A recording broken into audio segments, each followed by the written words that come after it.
अस्सलाम वालेकुम नाज़रीन, प्रोग्राम सियासत और सच के साथ मैं हूं अरसलान खालिद। आज के प्रोग्राम में मैं चाहूँगा इस वक्त आईनी तरमीम का जो मामला है उस पर हम तफसील से बात करें। ये सिलसिला काफ़ी पहले से शुरू हुआ, फिर इसमें एक मनाने का दौर जो कि अभी तक भी कह लीजिए बड़ी हद तक जारी है। उसके मुख्तलिफ अदवार, मुख्तलिफ मुलाकातें, और ये सिलसिला तब शुरू हुआ था जब वज़ीर-ए-आज़म शहबाज शरीफ साहब और सदर पाकिस्तान आसिफ अली ज़रदारी साहब ने मौलाना फजल रहमान साहब से मुलाकात की। और फिर ये मुलाकातें बढ़ती गईं, फिर एक मुज़ाकरात का मामला हुआ, फिर पाकिस्तान तहरीक-ए-इंसाफ उसमें क्या किरदार अदा करेगी।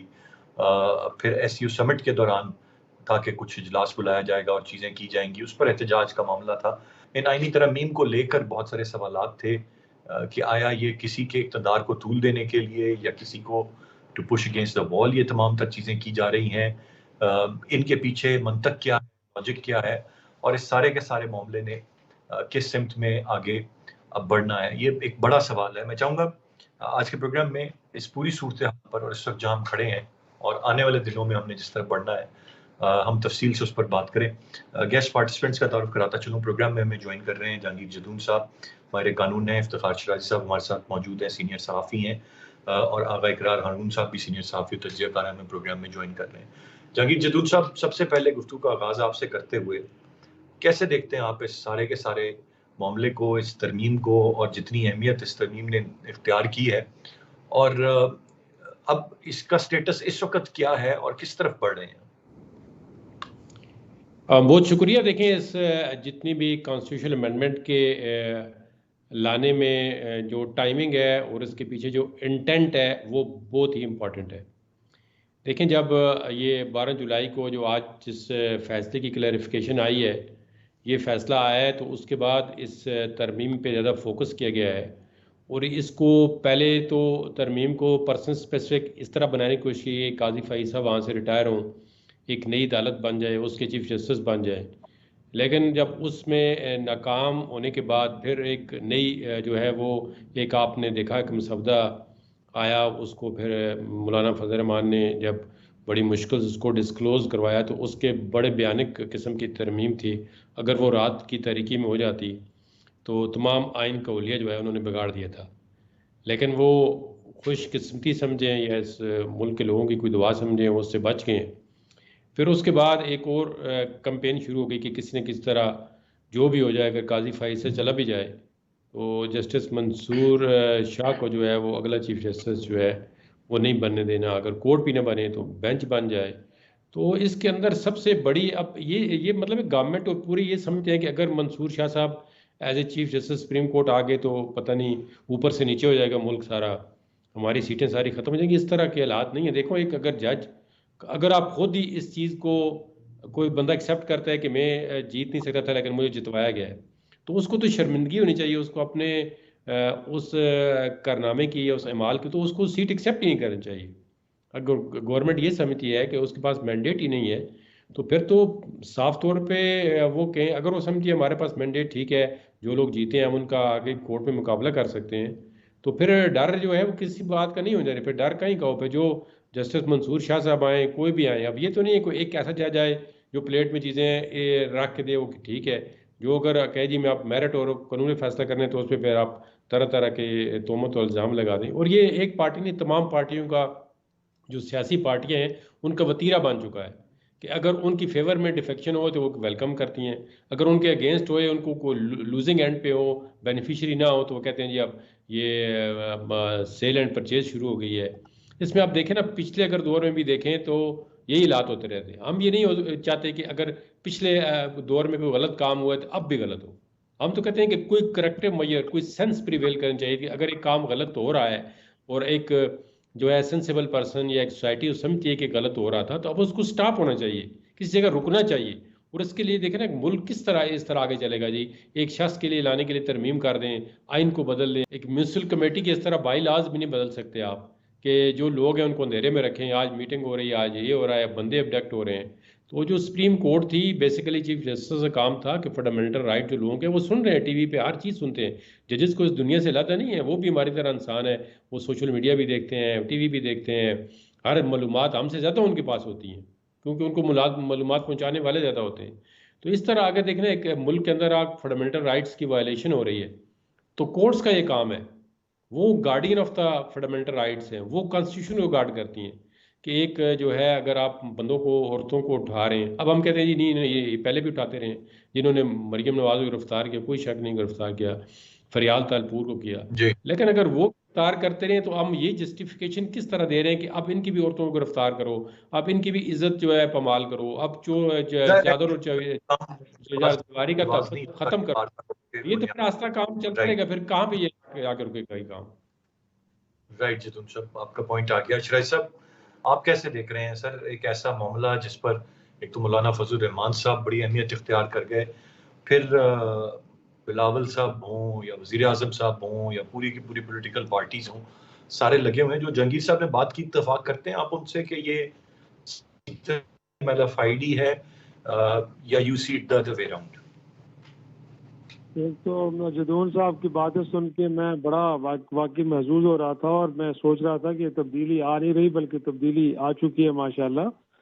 तो इसमें कोई शक नहीं है कि इस वक्त जो आईनी तरमीम के इस सारे मामले को हुकूमत वक्त लेके चल रही है, और पहले दिन से इसके ऊपर एक बड़ा डाउट हमें गोया के नजर आ रहा है, क्योंकि आपको याद होगा कि पहले मरहले में गोया के छुट्टी के दिन, हफ्ते का दिन था, एतवार का दिन था, कौमी असम्बली सेनेट के इजलास हुए और बेचारे हमारे अरकान, न सिर्फ वो बल्कि वफाकी काबीना के अरकान भी बैठे रहे और कहा जा रहा है कि शायद अभी मुसवदा आ रहा है, अभी मुसवदा आ रहा है। किसी के पास मुसवदा नहीं था और ये बाद में पता चला कि आइन के अंदर कोई 56 तरामीम की जा रही हैं, लेकिन किसी को मालूम नहीं कि वो तरामीम हैं क्या।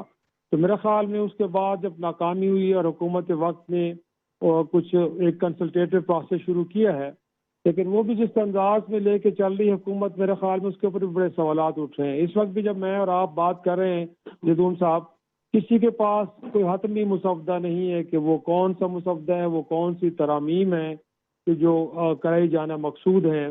गोया के ज़राए से कुछ मुसवदे ज़रूर शेयर हो जाते हैं, लेकिन मुसद्दका मुस्तरद मुसवदा अभी तक भी किसी के पास नहीं है। तो मेरे ख्याल में क्योंकि एक तो ये है कि जिस अंदाज में तरामीम की जा रही है अपनी जगह पे बड़ी मशकूक है, दूसरा ये है कि नंबर गेम्स जो हैं वो इस वक्त हुकूमत वक्त को फेवर नहीं कर रही।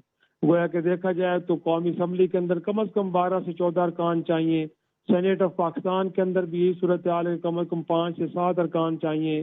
तो 2/3 अक्सरियत भी मौजूद नहीं है और साथ में जिस अंदाज में सारे अमल को आगे बढ़ाया जा रहा है उसके ऊपर भी बड़े शकूक व शुबात उठ रहे हैं।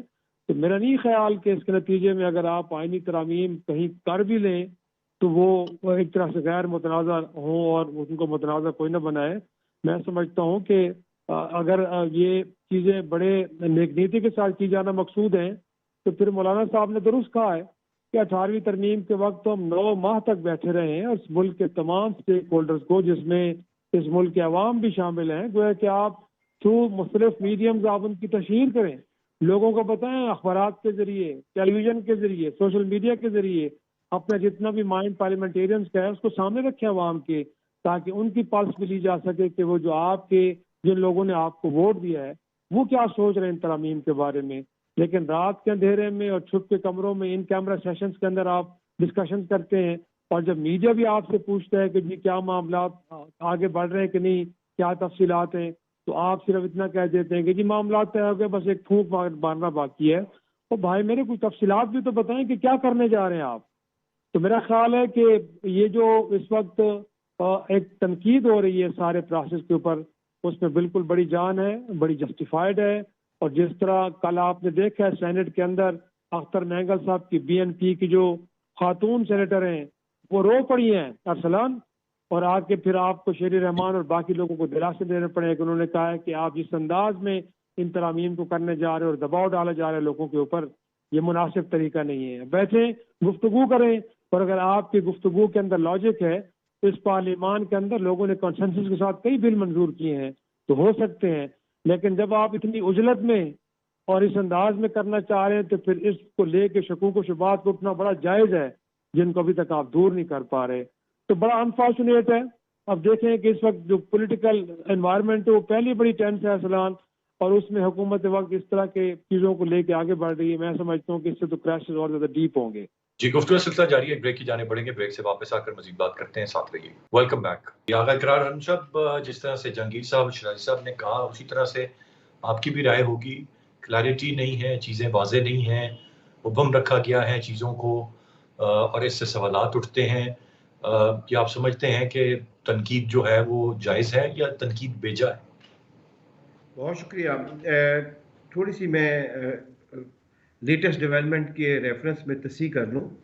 पहली बात यह है कि जो उसका अमेंडमेंट का पैकेज है वो यानी कि शेयर्ड हो चुका है मीडिया के साथ, क्योंकि खुशी शाह साहब ने अनाउंसमेंट कर दी है और पीपल्स पार्टी ने, बिलावल भुट्टो ने उस पर प्रेस कॉन्फ्रेंस कर दी है कि तमाम पार्टीज़ का कंसेंसस हो गया है इसके ऊपर मसवदे पे, जो अमेंडमेंट का आप कह सकते हैं कि पैकेज है। वो क्या हुआ है वो आप यानी कि वो भी पीपल्स पार्टी ने शेयर कर दिया है मीडिया के साथ। जो कल तक यही सिचुएशन थी जो हमारे दोस्त फरमा रहे थे, आज दोपहर तक भी यही थी, लेकिन अब ये it is a open document और मीडिया के पास है। इसमें जल्दी क्यों की गई, इसको छुपाया क्यों गया, इसको रातों रात करने की कोशिश क्यों की गई, ये सारे बहुत आम सवाल हैं।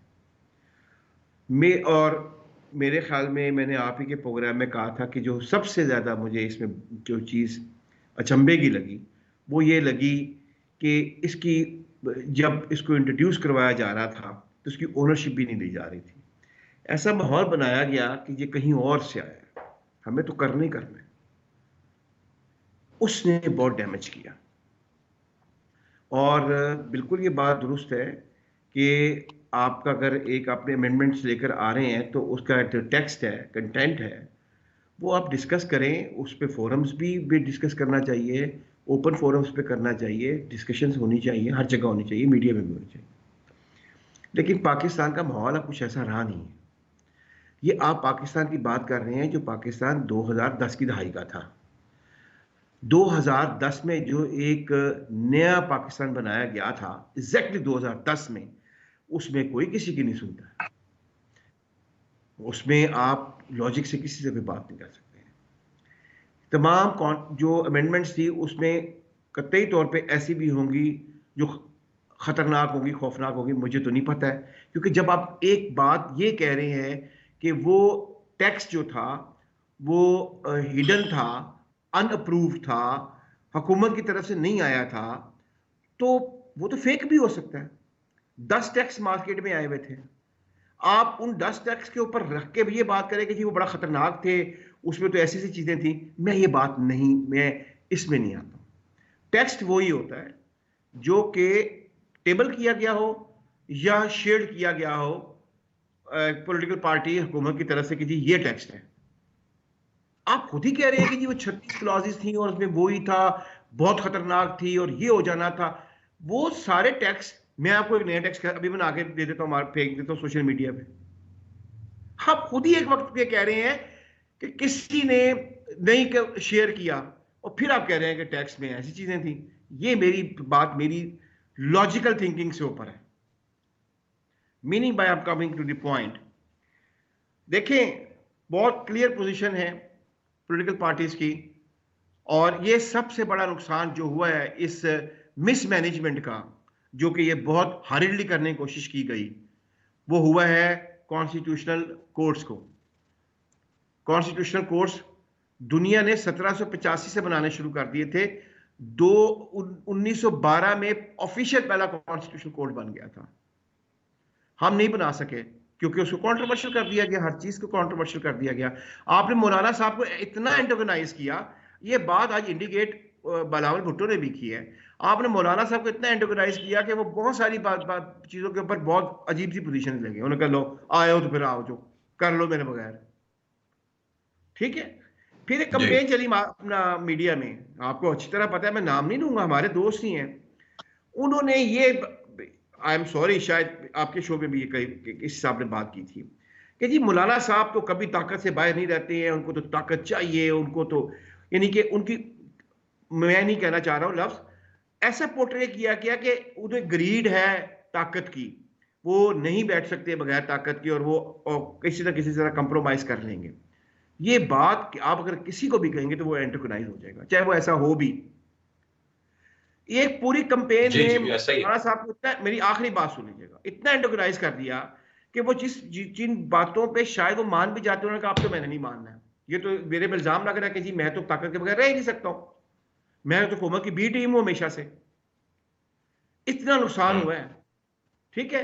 और हम चीजों को ना क्यों नहीं देखते हैं एक लॉजिकल पर्सपेक्टिव में? क्यों किसने ये बात शुरू की कि मौलाना साहब ताकत मेरी के बगैर नहीं रह सकते हैं? नाम निकालें उन लोगों के, एक लिस्ट बनाएं। मेरे पास है वो लिस्ट, क्योंकि मैंने स्टूडेंट को पढ़ाना होता है। मैं यहाँ पे आपके टीवी में बात नहीं करूंगा, लिस्ट पढ़ाए और देखें कि वो लोग किन की बात करते हैं टीवी में बैठ के, किसको प्रमोट कर रहे हैं। अहमियत को हमेशा पिछले कितने अदवार में देख लें तो मौलाना साहब की एक अपनी अहमियत रही है और हुकूमती हलकों में, और अगर वो और बात है नहीं भी फरवरी के इलेक्शनों के बाद पॉलिटिक्स, पिछला चंद माह में देख लें तो फिर कितनी अहमियत इख्तियार कर गए। जी बिल्कुल, उन्हें देखें, दैट इज पॉलिटिक्स। लेकिन ये कहना कि उनमें ग्रीड है और टीवी पे बैठ के करना, अखबारों में आर्टिकल्स लिखवाए जाना, वो तो ज्यादती थी ना उनके साथ। और देख लें, एक बात याद रखिएगा कि मौलाना JUI पाकिस्तान का कॉन्स्टिट्यूशन बनने से लेकर आज तक एक हकीकत है, माने या ना माने, हकीकत वो है। जमात इस्लामी खत्म हो चुकी, ठीक है। ये दो पॉलिटिकल पार्टी थी, अपना JUP-3 जो लीड करती थी पाकिस्तान में राइट विंग को, एक बिल्कुल खत्म हो गई, एक 2-3 सीटों पर रह गई। आज भी मौलाना साहब जो है वो सीटें निकाल लेते हैं अपनी, चाहे वो 7 निकाले और चाहे कुछ निकाले, मीनिंग बाय है, वो उनकी हकीकत है।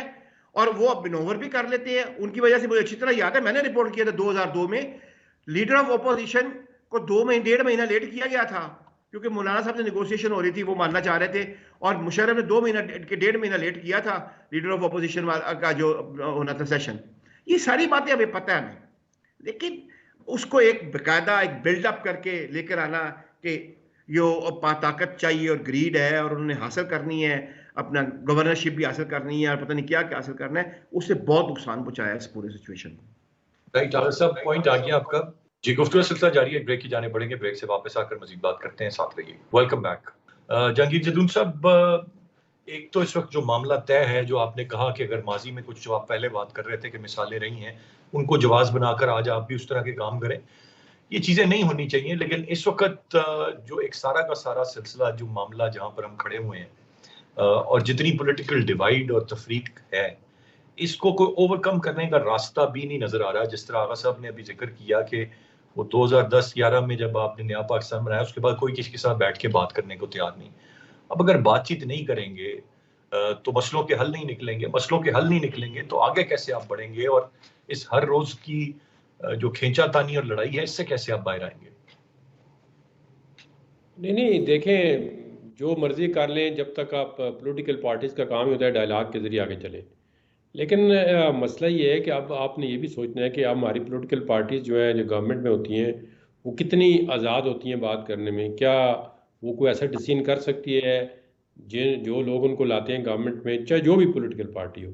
तो वो देखना, पहले भी जब PTI की गवर्नमेंट बनी तो जिस तरह भी बनी इलेक्शन में, सबसे पहले on the floor of the house Shahbaz Sharif ने कहा जी चलें आप सारी चीज़ें छोड़ दें, हम आपको एक चार्टर ऑफ इकानमी कर लेते हैं और आगे चलते हैं, मूव ऑन करते हैं। लेकिन PTI वाले नहीं माने, और इमरान खान ने तो कैटेगरिकली कह दिया था कि ये चोर है, हम इनसे, मतलब कहते आज दिन तक यही कहते रहे।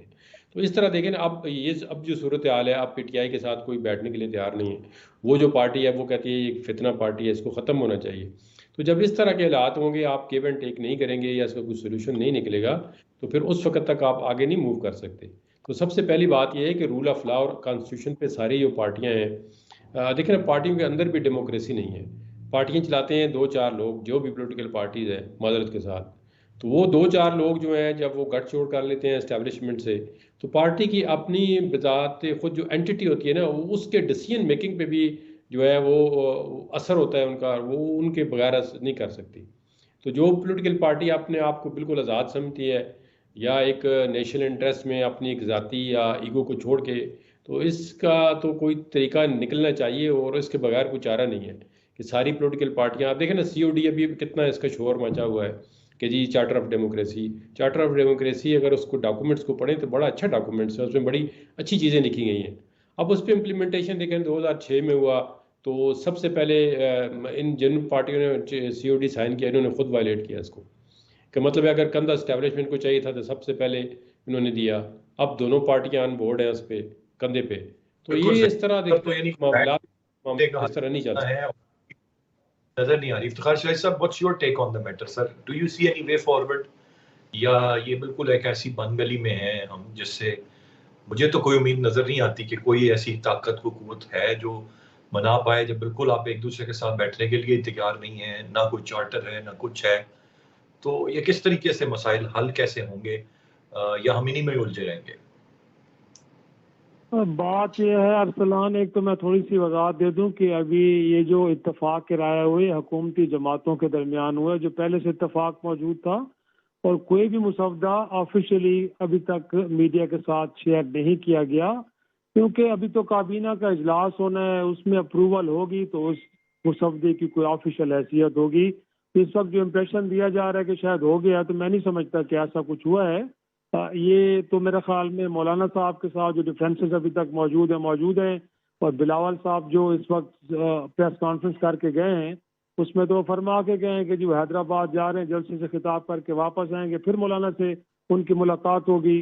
और इस दौरान PTI का तो हमें नजर आ रहा है कि वो भी कह रहे हैं कि वो अपने कायद से कहीं जेल में जाके मुलाकात करके अप्रूवल लेंगे, उसके बाद आगे बढ़ेंगे। तो अभी तक चीजें मौजूद हैं, लेकिन जो आपका बुनियादी सवाल है कि जी इस मसले को कैसे हल किया जाए, पॉलिटिकल टेम्परेचर को कैसे नीचे लाया जाए, इस वक्त जो एक हमें आईनी और पार्लिमानी बहरान नजर आ रहा है, बल्कि साथ साथ कहीं अदालती बहरान भी नजर आ रहा है, इसको कैसे दूर किया जाए, तो मेरे ख्याल में उसके लिए बड़ा ज़रूरी है, जिसका निशानदेही जदून साहब ने की है, कि अगर सियासतदान अपने फैसलों में बाख्तियार हैं तो फिर तो मेरे ख्याल में कोई प्रॉब्लम नहीं होनी चाहिए।